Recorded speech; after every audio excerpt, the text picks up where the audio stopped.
It-tnejn madwar 10,000 edukatur irritornaw fuq il-post tax-xogħol tagħhom hekk kif mill-ġimgħa d-dieħla l-bibien tal-iskejjel se jinfetħu wkoll għall-istudenti. Sal-14 ta' Ottubru se jkunu daħlu lura l-istudenti kollha.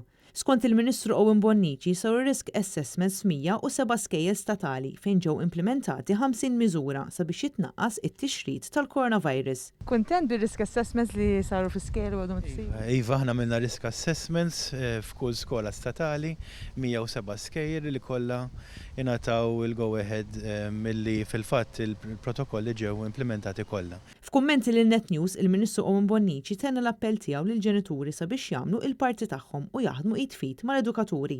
Appella wkoll l-għalliema biex jekk jaraw xi nuqqasijiet jinformaw lill-Ministeru tal-Edukazzjoni. Jiena nħeġġeġ lill-ġenituri, l-edukaturi jiġbdu ħabel wieħed sabiex l-edukazzjoni ta' wliedna tkompli fil-klassi. Marja Francalanza, għan Net News.